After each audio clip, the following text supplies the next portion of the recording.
Understanding Human Nature under Evolutionary Psychology. Natural Selection. Alam naman nating lahat na ang fox ay isang wild animal, right? Na kung plano mo siguro mag-alaga nito at ikulong ito sa isang cage, kung aksidente mong mapasok ang kamay mo, you will expect na kakagatin niya ito, right? Well, nakaisip ng paraan para dyan si Dmitry Belyaev. Kaya nag-alaga siya ng 30 male and 100 female foxes. Pinili niya ang mga pinakamabait at maamong fox at pinag-breed niya ito.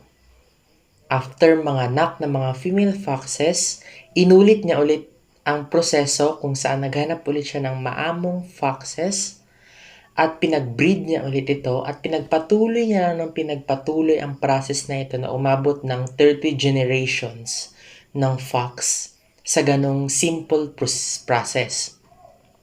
So sa sistemang yon, after 40 years, umabot ng 45,000 foxes ang naging maamo at pwedeng maging house pet. So ngayon, si Dmitry Belyaev ay kilala ng isang marketing businessman pagdating sa mga house pet na fox. Amazing, right? Evolutionary success helps explain similarities. Our shared human traits were shaped by natural selection acting over the course of human evolution. Isa ang outdated tendencies sa magpapatunay na may kinalaman ang human evolution sa traits natin ngayon. Pagdating sa Western culture, mapapansin natin na mahilig sila sa sweets and fatty foods.